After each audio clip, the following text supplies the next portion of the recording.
mente, eu acho que está faltando. O ponto de referência que eu acho que é muito importante, né, que está faltando às pessoas, é um ponto de referência chamado mente tranquila, mente pacífica.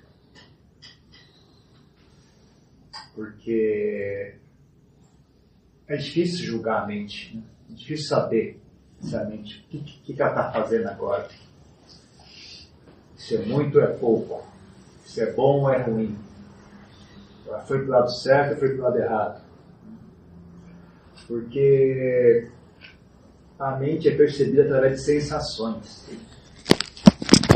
E sensações é um fenômeno que requer contraste. Você consegue sentir algo se você não sentir aquilo, né? Então você só consegue distinguir um som se antes ele não estava presente, ou se ele parou. Né? Se um som é constante, você perde a capacidade de ouvi-lo. Né? Se um odor é constante, você perde a capacidade de sentir aquele cheiro. Se um sabor é constante, você perde a capacidade de sentir aquele sabor. Por exemplo, nenhum de vocês sente o gosto da sua própria boca. Ele está sempre ali. Nem sente o cheiro do seu próprio bafo. Ele está sempre lá. Mas, quando você tem um contraste, né? Então você é capaz de perceber algo. Então, se a mente está sempre agitada, é difícil dizer, né? Ela está sempre ansiosa, está sempre com raiva, está sempre confusa. É difícil saber, né? Para onde que está indo? Agora ficou pior, ficou melhor. Difícil.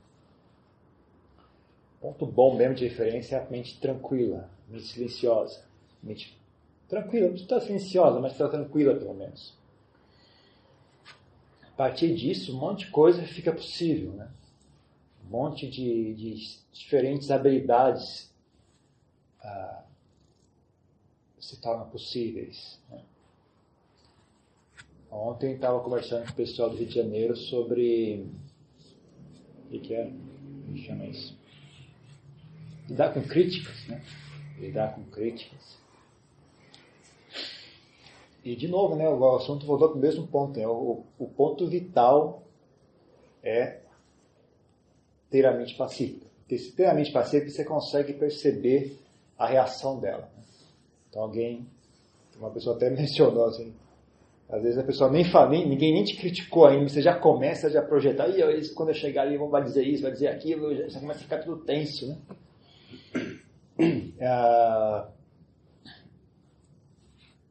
Então, isso você vai perceber que isso acontece se você tem um ponto de referência, né? Se a mente está pacífica. Assim que surgiu a expectativa de quando eu chegar em tal local, a pessoa vai me criticar, aí seria a mente tensionar, fica toda agitada, aqui tem algo a ser feito, né? Tem que aprender a lidar melhor com isso, né? Então, tudo isso é possível graças à mente estar pacífica, né? Para você poder ver ela sair do ponto de paz e perceber, isso me agita, isso me dá medo, isso me deixa com raiva, isso me cria ansiedade, eu tenho vergonha disso, eu tenho medo daquilo, eu tenho um desejo daquilo outro. Né? Você conseguir perceber, né? Para você conseguir se conhecer, é importante ter ponto de referência. Por isso a importância da meditação, ensinar a mente a pacificar. Não importa, não é muito importante, não deveria ser muito irrelevante, né? Desconforto mental, talvez que isso envolvido nesse processo. Porque o benefício é muito maior. Então, o pouco de desconforto mental ou físico que existe ainda está muito barato comparado com o benefício que isso gera. Não, mesmo porque esse próprio desconforto é o que nós queremos estudar, né? Esse próprio desconforto é o assunto. Então, ser capaz de lidar com o desconforto, pelo menos estar presente e sentir o desconforto, é o primeiro passo, né? Antes de conseguir vencer o desconforto, conseguir reconfigurar a mente, né? Reeducar a mente para que ela não crie mais sofrimento desnecessário, né? O primeiro passo é conseguir enxergar o que é que está acontecendo. Então, você não consegue suportar as sensações de si mesmo, né? Fica difícil conhecer a si mesmo.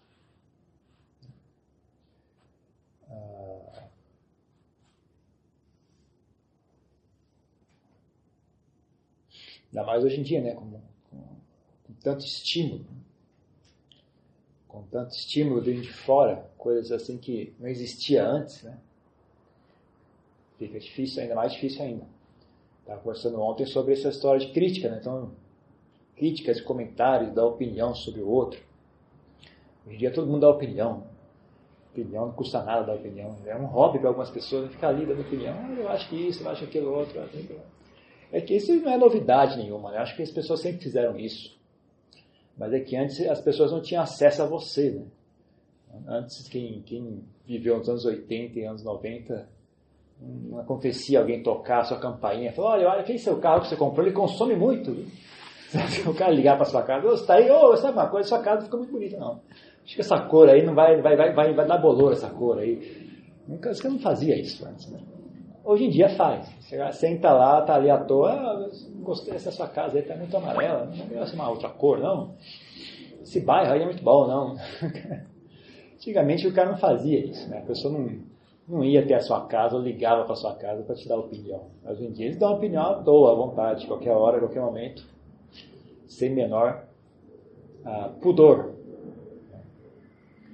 Então você está sempre exposto a isso.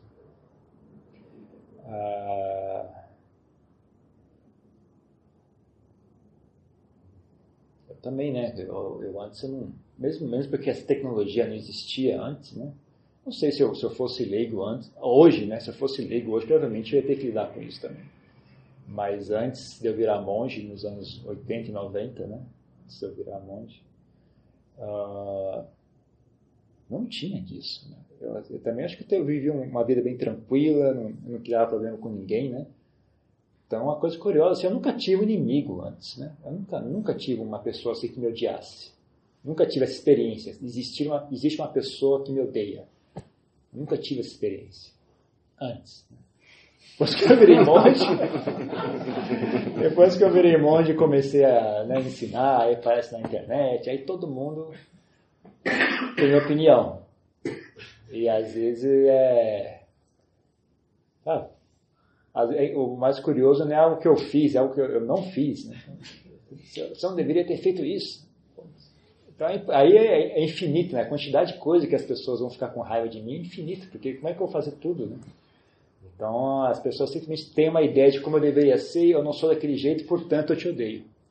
Caramba, isso foi realmente assim, eu fiquei chocado com isso. Caramba, que isso existe? Então, as pessoas fazem isso. Né?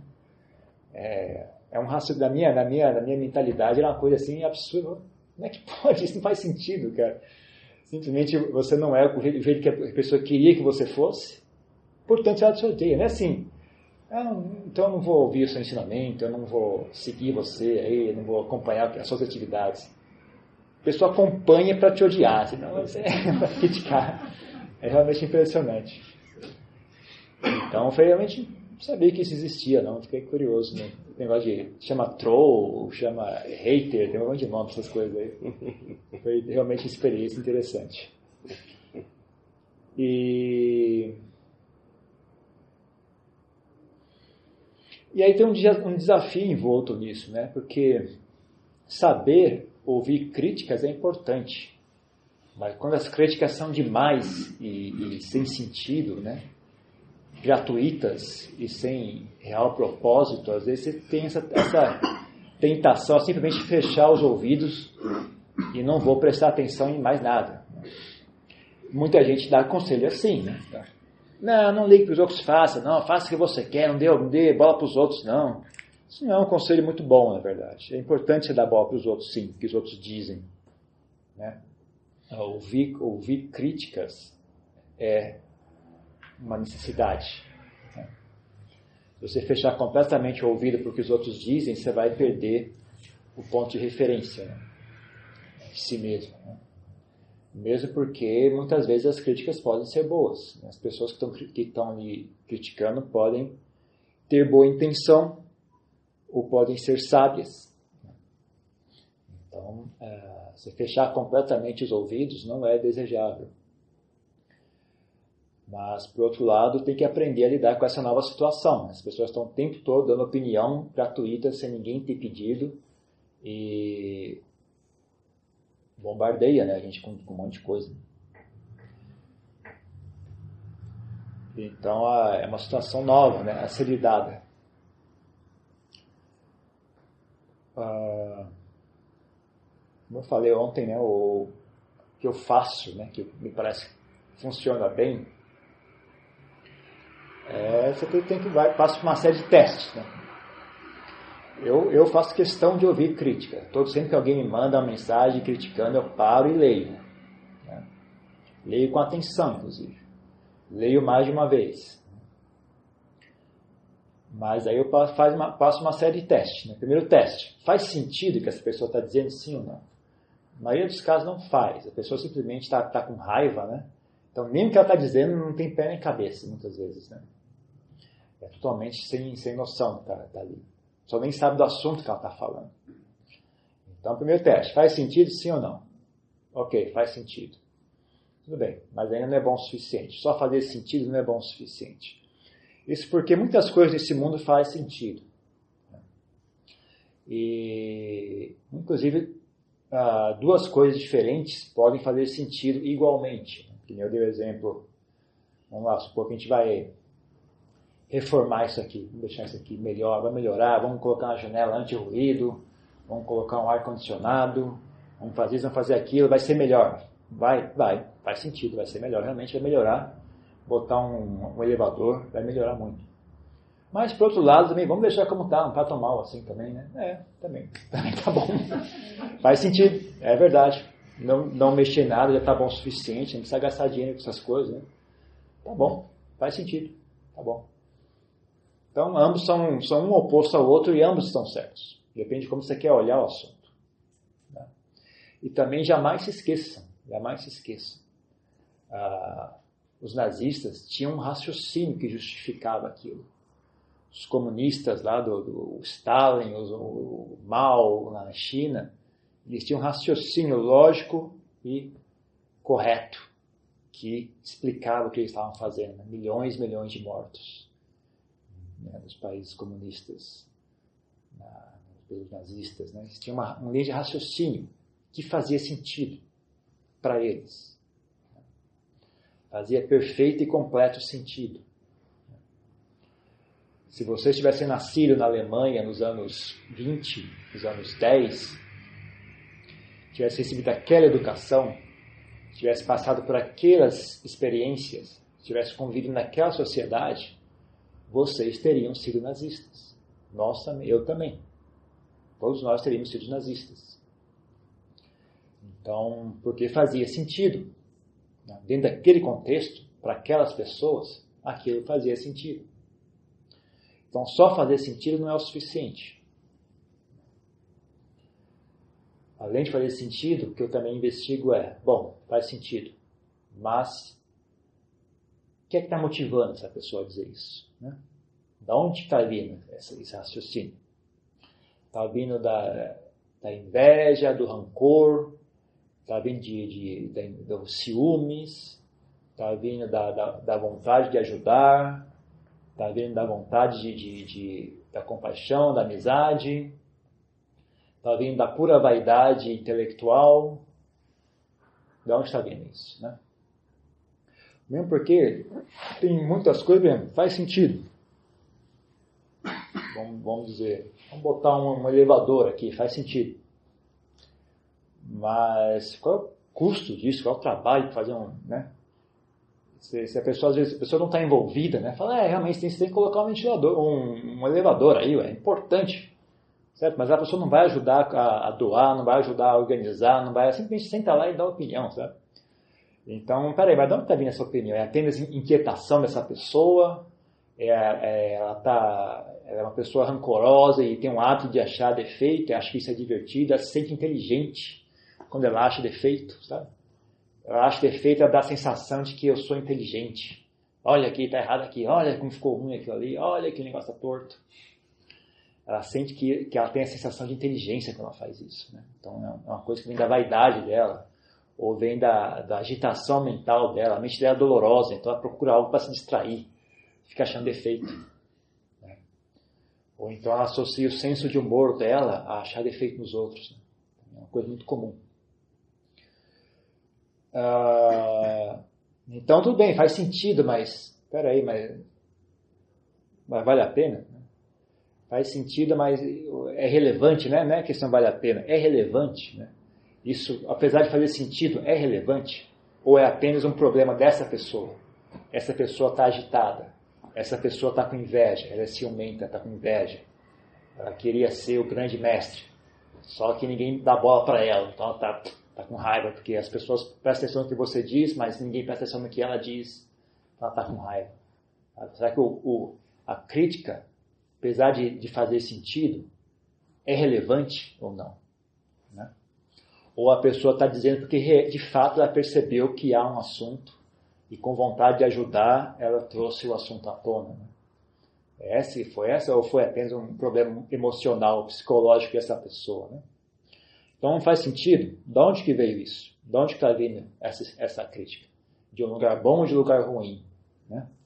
É um assunto relevante, sim ou não? Né? Porque o lugar bom, o lugar ruim, indica se é relevante sim ou não. Né? Já é a parte do componente que diz se é relevante sim ou não. Né?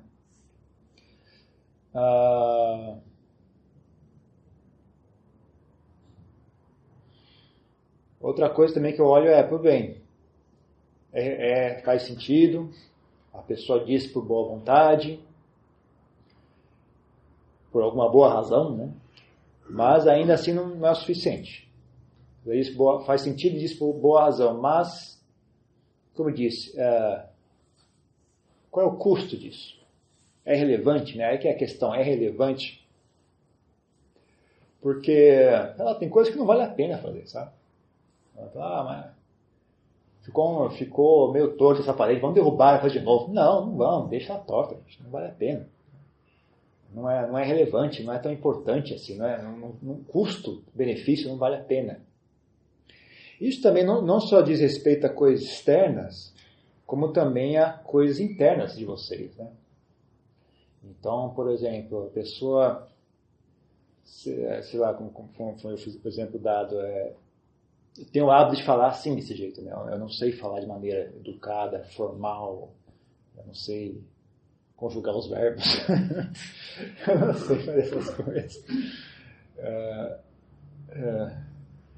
Então, a pessoa queria que eu falasse de maneira formal, de que eu falasse daquela maneira, que eu falasse de maneira educada, suave, que eu falasse palavras doces. Eu falei, caramba, tudo bem, mas eu não sou assim, eu não falo desse jeito, não é assim que eu sou. Para eu fazer isso, eu teria que criar uma espécie de personagem, eu queria treinar a fazer isso, ia ser uma coisa meio artificial, né?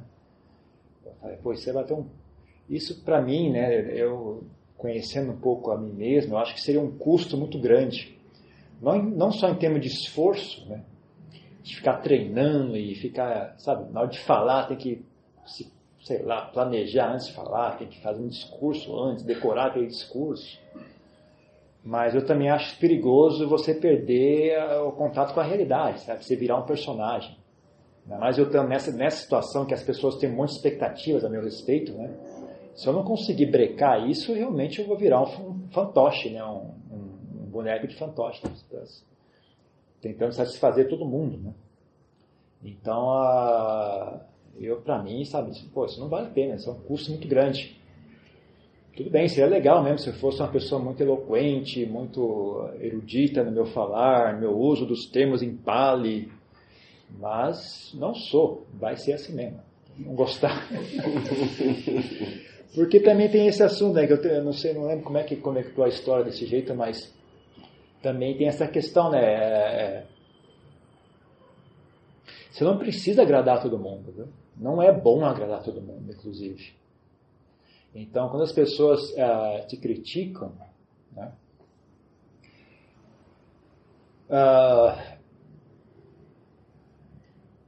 tudo bem, né? Não era um dever pré-definido que você deveria agradar as pessoas, todo mundo, inclusive.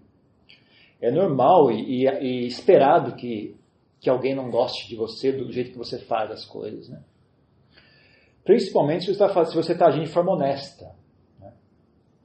Porque se você está agindo e falando de forma honesta, você vai falar e agir do seu jeito. E é óbvio, nem todo mundo é igual a você. Então, quem é diferente de você não vai achar aquilo compatível. Então, é normal que aquela pessoa não goste. Não tem nada de errado nisso. O fato de que ela não gostou não significa que você esteja errado. Talvez signifique apenas vocês são diferentes. Só isso. Não é nada demais. Como eu disse, né? Se todo mundo gosta de você, tem alguma coisa errada acontecendo. Provavelmente o que está acontecendo de errado é você está sendo desonesto. Você está falando o que as pessoas querem ouvir, em vez de falar o que você realmente sente, né? Isso não ocorre só por má intenção.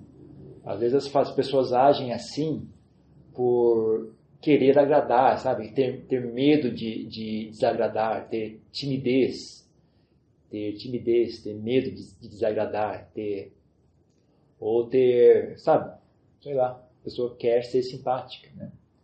Mas, às vezes, isso acaba, nessa ânsia de ser simpática, a pessoa acaba ficando meio desonesta, sabe?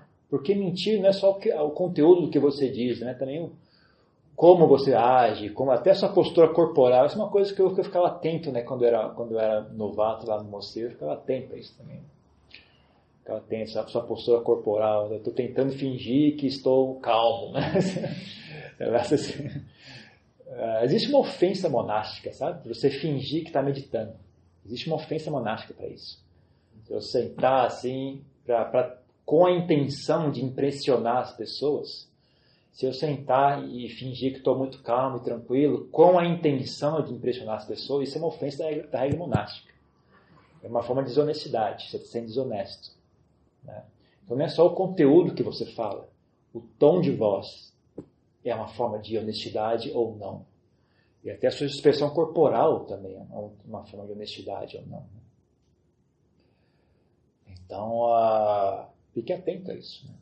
Às vezes você acaba se tornando uma pessoa levemente desonesta sem perceber. Né?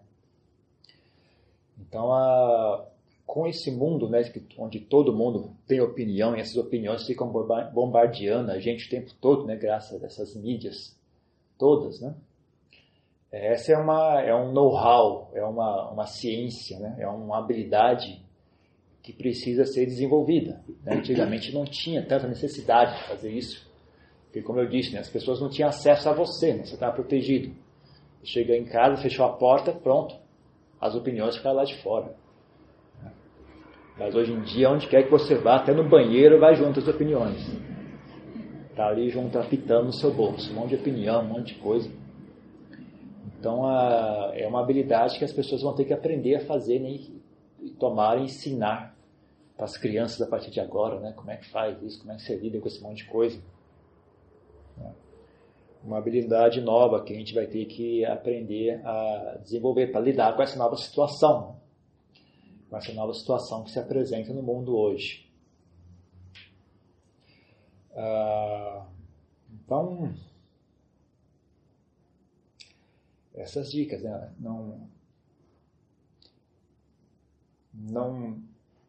Primeira dica, né, que eu resumi no assunto. Só porque alguém disse algo e aquilo faz sentido, ainda não é bom o suficiente para você levar aquilo a sério. Isso é importante. Mesmo porque falar e discutir, né, e dar razões, essa é uma habilidade que se aprende, e você aprende a fazer essas coisas. As pessoas treinam a fazer isso. Isso é uma conversa lógica, né? Uma conversa racional, é um jogo. É um jogo. Existem regras, né? Existem regras a ser cumpridas, né? Então, quando você para de cumprir as regras, as pessoas falam, você está falando besteira, você está falando não faz sentido. Né? Então, se você está dentro das regras, a conversa é dito faz sentido. Né? Mas você pode treinar dentro dessas regras como vencer o seu inimigo. Né? Pode conseguir ter técnicas para fechar a conversa para cá, que assim ele não vai poder responder, ou vou falar desse jeito, aí ele vai ficar sem... Se ele falar isso, eu vou responder aquilo, e se ele falar aquilo, eu vou derrubar ele aqui. É um jogo, gente. Isso é um jogo. Não é verdade. Só porque alguém venceu o argumento, não significa que aquela pessoa está certa. Isso é importante. Não tenham vergonha de não conseguir vencer um argumento, né? Porque isso não significa que vocês estejam errados. Mesmo se a pessoa venceu o argumento, ainda assim, não jogue fora a sua verdade. Tudo bem, você venceu o argumento, não significa que você venceu a verdade. Não se preocupe com esse assunto, porque ainda mais, de novo, né? Hoje em dia, as pessoas estão muito hábeis nisso. Então, é um jogo, né? Que as pessoas treinam e ficam hábeis, né? E o objetivo de treinar e ficar hábil nesse jogo não é chegar à verdade, mas é vencer o oponente. Né? É apenas um jogo. Era um jogo que antigamente era utilizado para chegar à verdade, mas não é bem o caso hoje em dia. Talvez seja bom até, porque eu também não acho que ninguém ia chegar à verdade nenhuma. Jogando esse jogo, eu sou cético a esse respeito, mas de qualquer forma. Então, primeiro ponto, né, só porque alguém criticou de maneira eloquente e racional e o que ele diz faz sentido, ainda assim não é razão suficiente para você se preocupar demais. Olhe, tente perceber qual é a emoção que está gerando aquela crítica. Né? Da onde está vindo essa crítica? Mesmo que aquela faz sentido e você acha que a pessoa está criticando com boa intenção, ainda assim, calma, peraí, vamos ver. É relevante isso para mim? Né? Qual é o custo-benefício disso? Mesmo que seja, porque tem várias, como eu disse, tem várias formas de bondade nesse mundo. Tem várias formas de raciocínio que são boas. Né? Tem várias maneiras de ser uma boa pessoa, tem várias maneiras de ser uma má pessoa também. Né? Então tudo bem, o que essa pessoa está indicando é uma qualidade que você poderia ter. Mas para eu ter essa qualidade, eu vou ter que abrir mão daquela outra. Então, e aí, vale a pena sim ou não? Não vale a pena. Ok, vale a pena, acho que eu vou fazer isso sim. Então você não precisa ser, perfeito aos olhos daquela pessoa. Você pode, ok, eu não vou ser perfeito aos seus olhos, mas eu tenho minhas qualidades também, sabe? Não é motivo de preocupação. Não havia esse acordo de que eu seria perfeito. Jamais houve esse acordo. Você que foi inventar na sua cabeça essa ideia. Você inventou sozinho, você que se vira com isso aí sozinho. Eu não vou ficar jogando esse jogo com você. Né? Eu jamais havia esse acordo. Ainda mais que né, nesse mundo tem muitos bilhões de pessoas. Você vai querer satisfazer cada um delas, você vai ficar doido. Então, essas coisas são importantes de lembrar. Não tenham vergonha caso alguém não goste de você. Né? Isso não é problema, isso não tem nada de errado nisso. Né? Se preocupe, caso todo mundo goste de você, olhe bem como é que você está agindo, vê se você não está sendo desonesto. Né?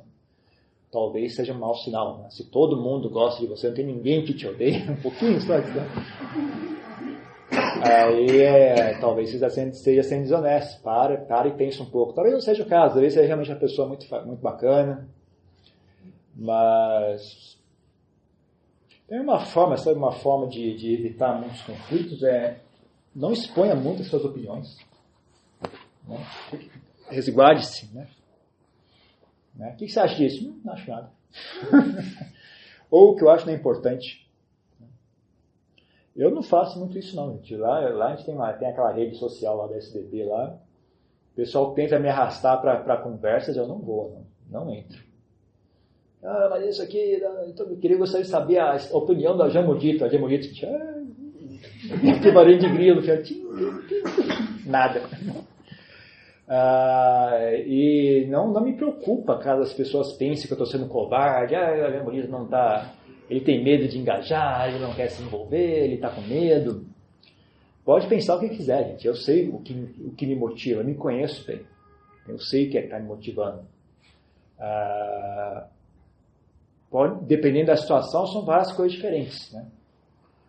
Uma é, primeiro, como eu já disse, eu não tenho fé em muita discussão. Eu não acho que discutir, chegar à conclusão vale muita coisa, sabe?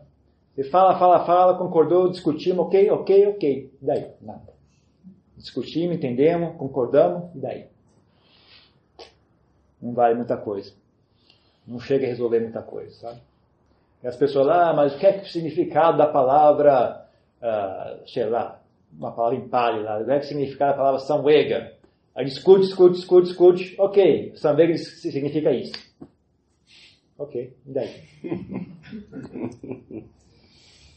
Discutir, concordar, e daí? Mudou alguma coisa? Parou de ser chato? Parou de ser egoísta? Parou de ser mala sem alça ou ficou mais mala sem alça ainda? Só encorajou mais ainda, né? A mala sem alcice. Então, primeiro, muito disso eu acho simplesmente inútil. Eu não vejo propósito em fazer isso. É perder tempo. E eu não tenho muito tempo livre, né? O tempo livre que eu tenho, eu preferi investir de outras formas. Segundo, o que é o segundo? Deixa eu ver.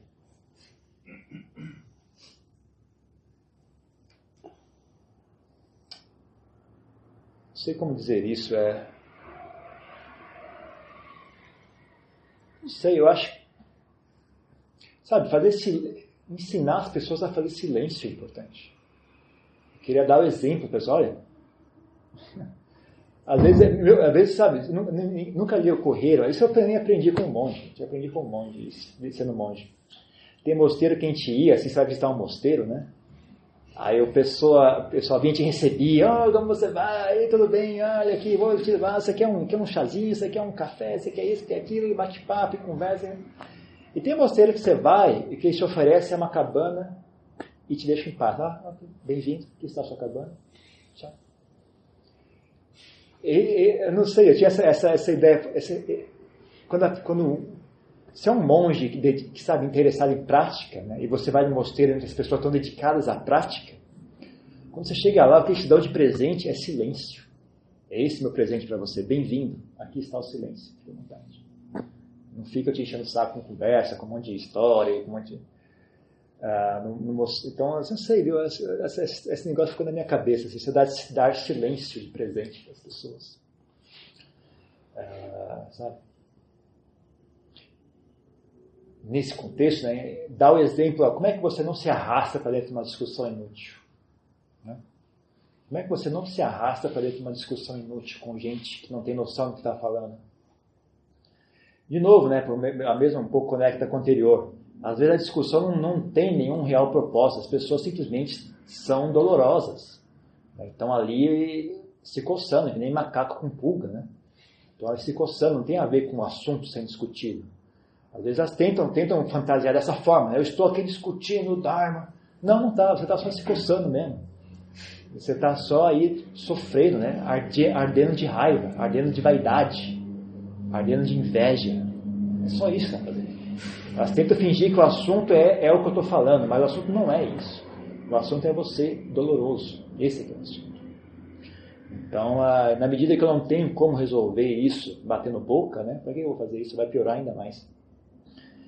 E não é útil. E eu acho que não dar o exemplo é algo benéfico. Eu acho bom dar o exemplo. Inclusive o exemplo do silêncio eu achei importante. É valioso.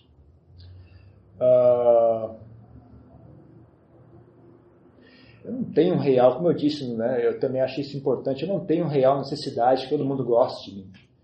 Então, se eu não participo, as pessoas acham que isso é fraqueza. Bem, também faz parte disso, sabe? É normal que isso ocorra. Provavelmente é bom que isso ocorra. Porque assim você lima as pessoas muito, sabe? Talvez seja injusto eu falar assim, mas pessoas muito tapadas, vai limando elas assim, pessoas que não conseguem enxergar valor no que você está dizendo, elas não gostam de você porque você não participa da discussão. Ótimo! Não gosta de mim, realmente, concordo plenamente. Não. Melhor não se envolver comigo, não. Eu sou muito chato, muito, não tem jeito, não. Eu não faço questão, realmente. Gente. Eu acho bom, né? Eu acho, é uma boa forma de você evitar muita gente esquisita ao seu lado, sabe? Porque acumula, né? Quando acumula, quando acumula gente esquisita perto de você, é algo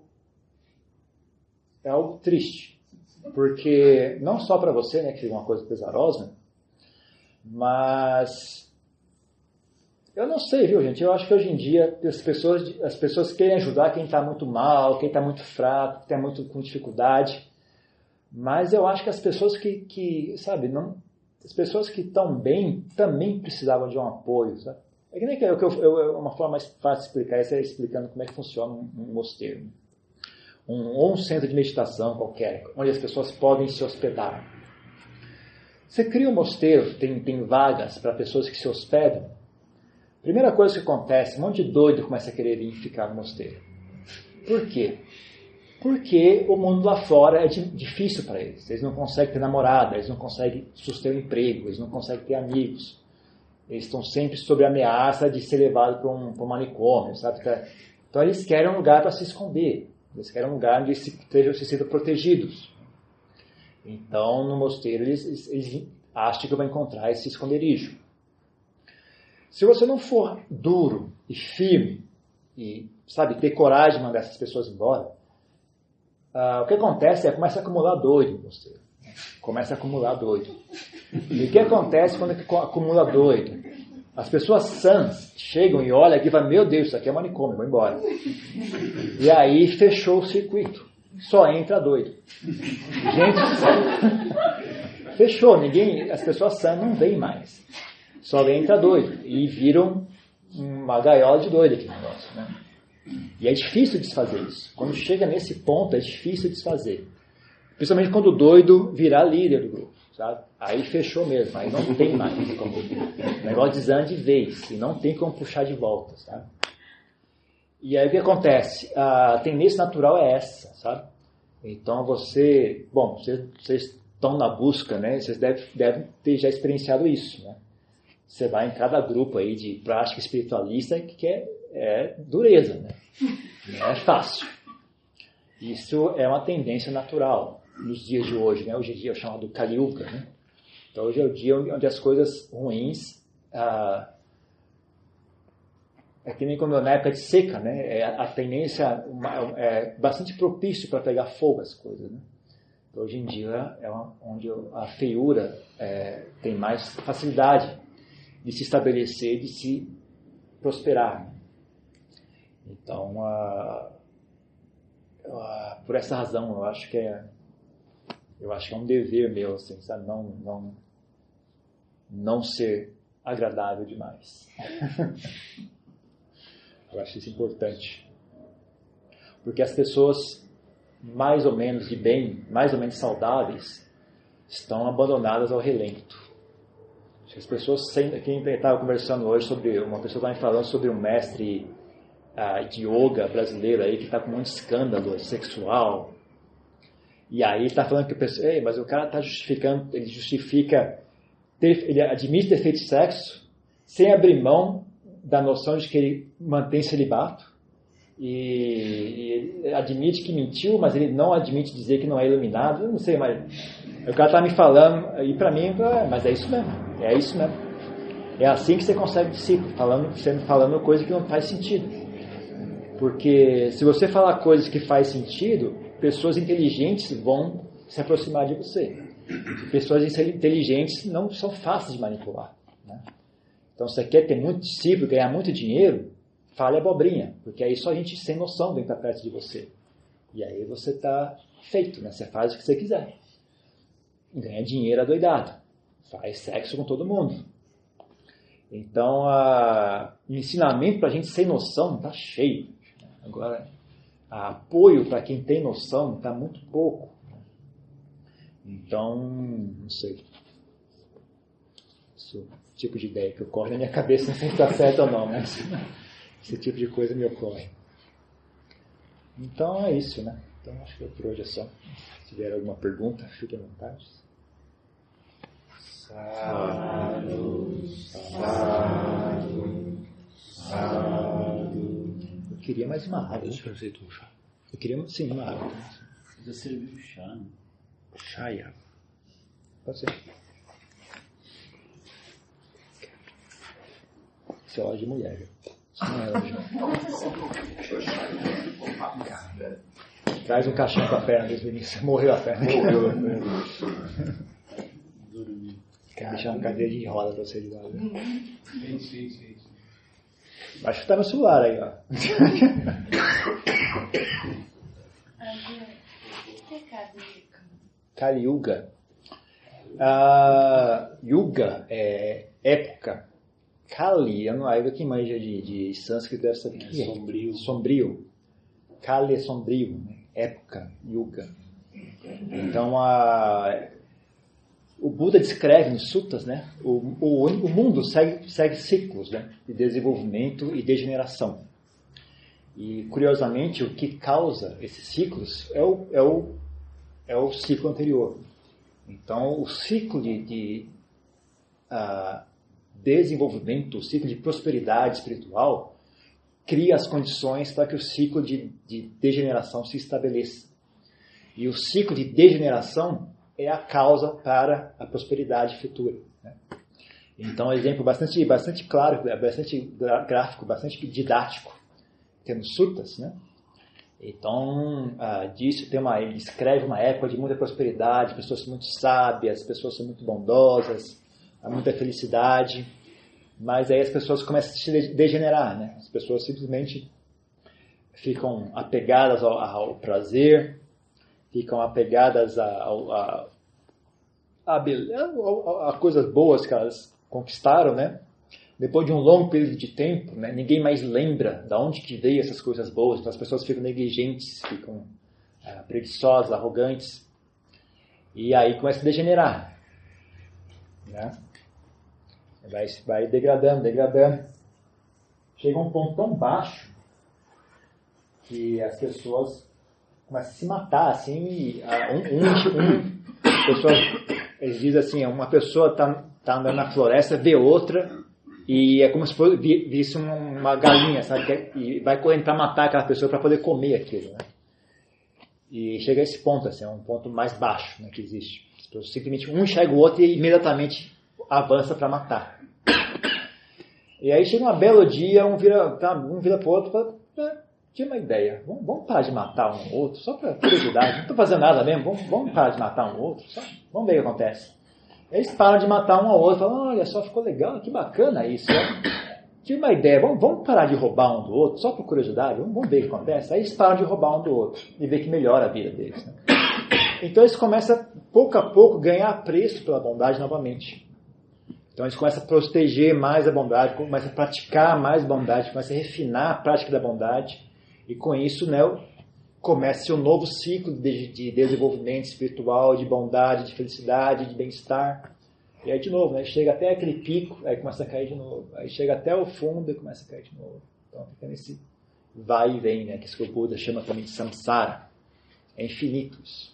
Então, da mesma forma, bondade, apesar de ser muito útil e prazerosa e agradável, não é um refúgio seguro. Bondade é um fenômeno passageiro, tanto internamente como externamente. Então, o que o Buda ensinou mesmo, não é a religião da bondade. O que o Buda ensinou mesmo é a religião do Nirvana, é transcender, quebrar o ciclo. Né? Bondade é apenas um estágio necessário, né? uma plataforma importante. Então, não é o fato que não seja importante, não seja relevante. É apenas o fato, ela não é o ponto final, né? É apenas um estágio. Depois do estágio da bondade, tem que dar mais um passo ainda e quebrar o ciclo. Então, o Kali Yuga é uma época de degeneração, né? Quando o ciclo está decaindo. Quando o ciclo está decaindo, tudo que vai em direção à maldade ocorre facilmente, ocorre espontaneamente, né? Ganha embalo. Né? E tudo que vai em direção à bondade é difícil, é pesaroso, é frágil. Né? É construir, né? Construir é difícil, pesaroso, destruir é tão fácil. Né? Com uma marretada você destrói o muro inteiro, né? Mas construir isso demora horas e horas e horas para construir. Então hoje é a época que destruir é fácil, construir é difícil. Né? Chamado de Kali Yuga. E tem, assim, quanto tempo? É que o tempo é relativo também, né? Que sim. Dura um ciclo e outro. Eu não sei, né? Os suttas, de acordo com o que está escrito nos suttas, e não sei, porque também, né? como você falou, a medida de tempo depende de como você enxerga o assunto. Né? Mas meu chute, lendo um pouco no Sutra, também ouvindo que alguns mestres disseram, me dá a impressão, né, que o próximo ciclo, que também descreve, né, os ciclos o próximo ciclo de generação, de desenvolvimento, né, que vai culminar com a vinda do Buda Maitreya, né, o Bodhisattva Maitreya vai nascer e vai se tornar-se o Buda e vai ensinar tudo mais. O próximo ciclo, pelo que me parece, né, eu não tenho certeza, mas é longe ao ponto de, tipo, essa matriz biológica vai desaparecer, sabe? Vai voltar, ou sei lá, a ameba lá, vai começar tudo de novo, desenvolver aquele negócio até um novo ciclo biológico que tenha fundação suficiente, né, para começar de novo uma civilização. Eu acho, me parece que é algo do tipo. Viu? Ouvindo as descrições de alguns mestres também que falam sobre isso, né? Não está nos sutras, mas já ouvi descrições, assim, parece que é algo parecido com isso. Realmente, tem que zerar e começar de novo. Parece que então, sei lá, quantos milhões de anos é isso, eu não sei também. Alguns milhões de anos, centenas de milhões de anos, não sei. Então, bastante tempo. Não espere. Eu vou esperar o próximo Buda. Eu não recomendo, não. Morrer antes. Pante. Primeiro, lembra-se, já. Pega pra mim, o símbolo do Baba, né? Legal, bacana. Obrigado. O budismo Theravada tem essa característica de as pessoas buscarem a libertação própria, né? Algumas pessoas que seguem a linha do Bodhisattva, mas a grande maioria busca a libertação. Dentro desse contexto, os 7 fatores desculpa que eu estou meio gripado. Os 7 fatores da iluminação, dentro da sua palestra, por exemplo, você vê que encaixa, né? Encaixa serenidade, que é alegria, encaixa energia, encaixa investigação, encaixa atenção, concentração, sabedoria, tudo encaixa mais ou menos dentro do que você falou, de manter serenidade, manter calma. Então, como a gente pode usar os 7 fatores da iluminação assim, mais diretamente, assim, a gente perceber que a gente está errado dentro, mais ou menos, dele? Não sei se é muito fácil entender. Não é. Tem certos ensinamentos que não são para ser utilizados, eles são para categorizar e dar ponto de referência, sabe? Nem todas essas descrições são ferramentas a você utilizar, né? Eu até acho uma coisa talvez um pouco radical, mas eu acho que, por exemplo, o ensinamento a distinção entre Vipassana e Samatha, eu não acho que seja algo muito útil, né? Eu acho importante. É importante que alguém explique que existem esses ambos os aspectos, para te dar ponto de referência, para te dar sabe, contexto em que as coisas ocorrem. Mas na hora de fazer mesmo, sabe, não é muito útil é útil para resolver problemas, sabe? Sua prática está não balanceada, está desbalanceada, desequilibrada de uma forma ou de outra, aí esse tipo de ensinamento é bom para você poder equilibrar a prática novamente. Mas na hora de sentar e fazer mesmo, não é muito útil você ficar pensando dessa forma. Da mesma forma, os 7 fatores de iluminação, eles são bons, é um bom ensinamento, é um ponto de referência, dá um contexto, dá um leque, né, de coisas que ocorrem na prática. Mas em termos de fazer mesmo, você deveria estar olhando como é que está a minha situação agora aqui. Qual é a minha prioridade? Eu já consegui pacificar a mente, já consegui domar a minha mente, já consegui, sabe, ter um bom nível de domínio sobre ela, já consegui, eu sou hábil em investigar, né, o Dharma, eu consigo, sabe, tem todos os 7 fatores, né? Eu consegui paz, eu consigo trazer êxtase na mente, eu consigo usar a mente para investigar, né? Dhamma Vichaya. Você tem que olhando qual é o seu estado agora, o que está lhe faltando, sabe? O que é que está lhe faltando, eu acho que a questão. Né? Não é uma coisa que você pega assim e faz, bota numa agenda lá, hoje eu vou desenvolver Piti, amanhã eu vou desenvolver Dhamma Vichaya, amanhã eu vou passar de... Não é assim que funciona. Você tentar esse tipo de atitude, você vai ficar rodando em círculos, apenas com conceitos, sabe? E aquilo nunca vai virar um assunto real, né? Na verdade, pense nisso, né? Essas explicações surgem depois que foi feito. Alguém foi lá, sentou em meditação, alcançou a iluminação, depois olhou para trás e começou a descrever, olha, existe, eu fiz isso, aí tem esse aspecto, isso aconteceu, tal. Então é o que as explicações surgem posterior ao evento real.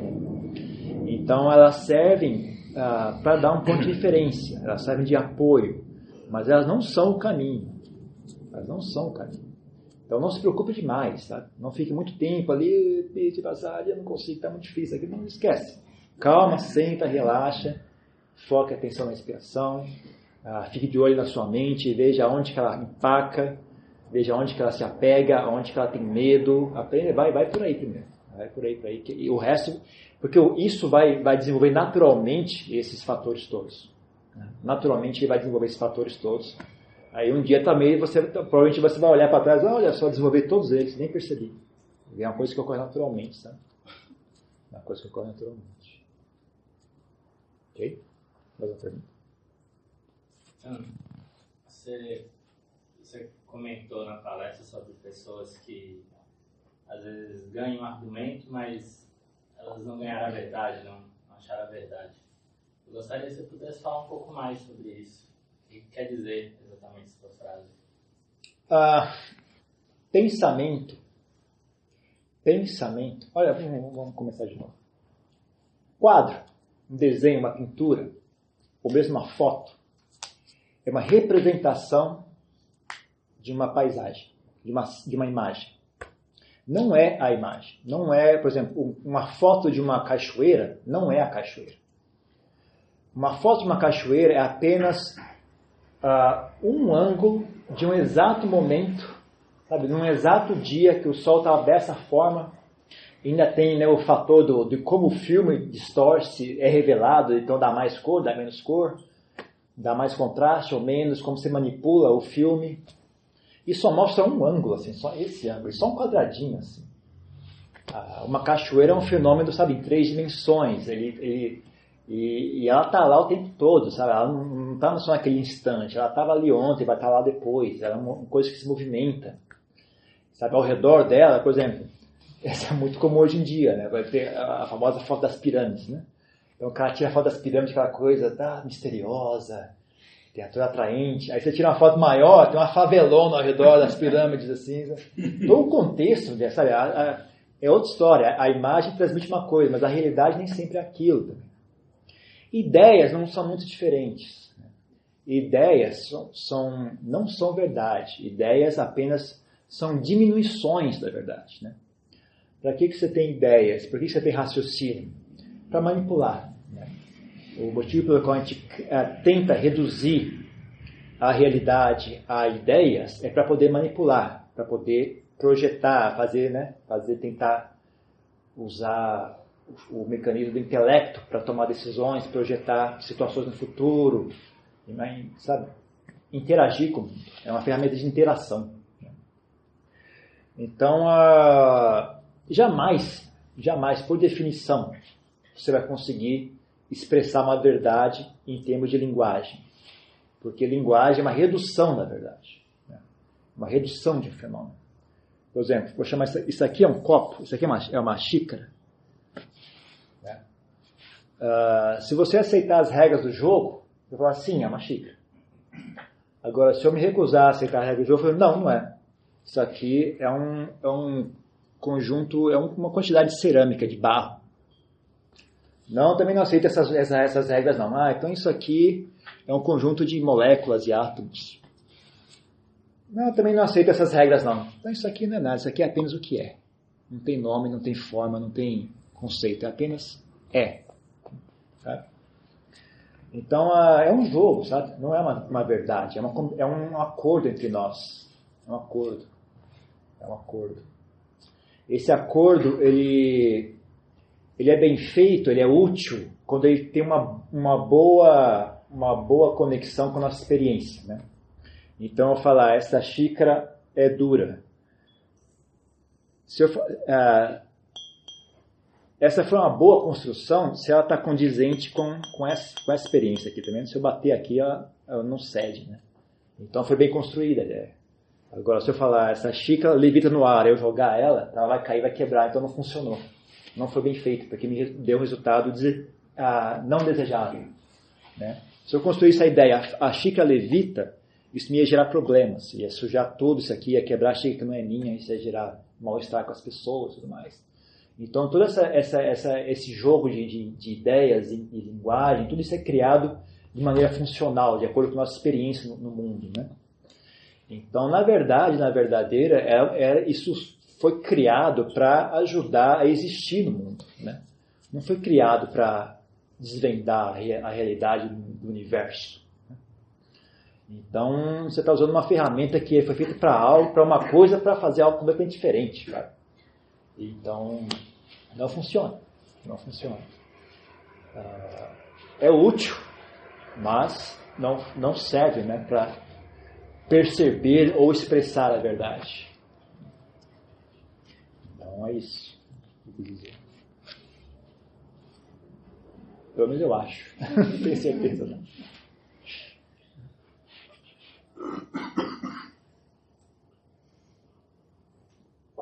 Ok, mais uma coisa? Adiante, na sua fala você mencionou como nós somos um tanto um fruto da época ou do meio em que a gente está, né, da sociedade que a gente vive. E eu associei isso bastante com a ideia de como nós construímos a nossa personalidade, né? Nós temos uma personalidade que talvez seja só o resultado desses processos onde a gente está. Né? E também refletindo sobre a ideia do corpo, né? Pô, esse é o corpo que me foi dado, então em determinado momento você aceitar, esse é o corpo que eu tenho, é o corpo que eu consigo usar para a minha prática.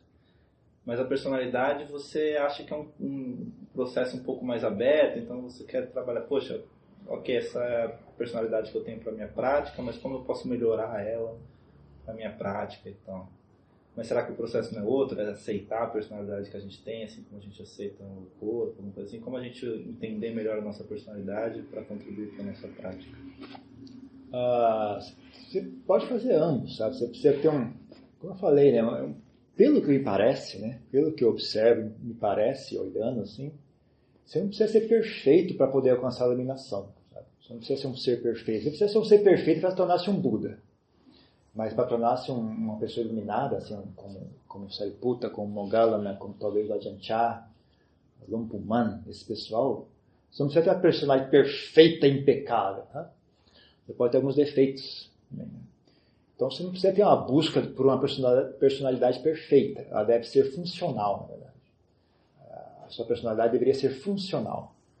Então, o primeiro passo, né, que é importante, é você conhecer a si mesmo. Então, para conhecer a si mesmo, é bom você conseguir aceitar a sua personalidade. Ela é assim. Não minta mais para si mesmo, sabe? Não pare de fingir que não é. A partir de você aceitar a sua personalidade, ela é útil para isso. Para você poder olhar para ela de maneira direta, e sem medo, e sem distorcer. Realmente é assim, eu sou assim. Atualmente eu sou assim. E aí você analisa, tendo acesso a essa informação, né, como eu realmente sou, quais são os meus defeitos, quais são as minhas qualidades. Aí você consegue começar a pensar, vamos ver, bom, isso aqui não está funcionando muito bem, eu acho que eu vou abandonar esse hábito meu. Eu vou abandonar o meu hábito de ficar ansioso, chegando perto do dia de encontrar com a minha namorada. Vou parar esse hábito, porque esse aqui não está sendo útil. Por causa desse hábito aqui, quando eu me encontro com ela, já estou todo nervoso, aí a gente não se entende. Né? A vontade de querer dar certo está sendo contraprodutivo, às vezes. Tá? Então, para dar certo, a melhor forma é manter a mente tranquila. Então, pode ser um hábito, sabe? Você pode resolver mudar aquilo. Né? Então, você aceita ela na medida em que você quer conhecer ela plenamente. Sabe? Depois que você conheceu ela plenamente, aí você pode começar a trabalhar com ela, sabe? Começar a mudar e melhorá-la. Melhorar até que ponto? Até o ponto que você sinta que ela está boa, está funcionando bem. Não está boa no sentido de estar perfeita. Está bom no sentido, né? Eu sou uma boa pessoa, eu não sofro muito, as coisas que eu faço funcionam, não incomodo os outros, e minha prática está indo para frente, tá bom. Esse tanto tá bom. Não precisa ser perfeito, mas só o suficiente para funcionar não ser um mala sem alça, não, sabe? E aí, aquela coisa, por exemplo, você quer realizar tarefas mais difíceis, você vai ter que refinar essa personalidade ainda mais. Quer conseguir viver numa cabana no meio do mato, né, para conseguir trabalhar e ter uma namorada e tudo, e sem briga, e de maneira tranquila e feliz, você precisa de um certo nível. Agora eu quero conseguir abandonar as distrações, eu quero conseguir abandonar o sexo e viver no meio do mato só com um manto e uma refeição por dia, dormir no chão. Aí, agora é outro nível, preciso treinar mais algumas qualidades. Agora eu quero conseguir viver dessa forma e focar minha mente e concentrar minha mente. Agora são outras necessidades, outras, sabe? Você vai desenvolvendo de acordo com as coisas que são necessárias fazer. Né? O que você precisa fazer? Preciso concentrar a mente. Ok, o que está me impedindo de concentrar a mente? Quais são os maus hábitos? Quais são os hábitos que ajudam? Quais são os traços de personalidade que atrapalham? Né? Então, isso é uma coisa que você pode tem que ir experimentando, né? E fazendo. Mesmo coisa tão específica como essa, tem vários estilos. Né? Alguns mestres têm muita compaixão, e através da compaixão eles conseguem concentrar a mente, alcançar samadhi. Outros mestres têm muita desencanto, né? A característica de desencanto pelo mundo, pelas coisas, e através do desencanto ele consegue focar a mente e se concentrar. Outros mestres têm uma força muito grande, né? Uma personalidade muito forte, muito disciplinada, então através de força, né? E disciplina, foca a mente, agora você não vai sair daqui, vamos morrer, mas não vamos sair daqui. Enquanto você entrar em samadhi, não vou sair daqui, ninguém tem que morrer. A gente faz isso, gente, tá? E vai lá e fica lá até conseguir. E o cara consegue. Um mestre na Tailândia de Mahaprabhu que era assim, né? O cara sentava às 6 da manhã, enquanto essa mente não entrar em samadhi, eu não saio daqui. Sentava e varava a noite, não quero nem saber. Doía pra caramba. Tinha uma hora que falou que parecia que o corpo dele explodir. O cara não recuava, falava, não quero saber, não entrou em samadhi, não sai. Né? Então, até isso também existe, sabe? Mas não é todo mundo que fez isso, não é obrigatório fazer isso. Né? Então, você tem que ir fazendo e ver quais são as suas qualidades, seus defeitos, né? E escolhendo, né? Vai fazendo o que for mais óbvio, né? Ver o que a sua intuição acha apropriado. Né? Vai experimentando também, ver, não deu certo isso, melhor parar com isso, melhor fazer aquilo. Então, como eu falei, não tem um padrão. Vocês não tem um padrão no qual vocês precisam se encaixar. Né? Vocês podem criar e inventar seu próprio eu melhor, né? Algo do tipo.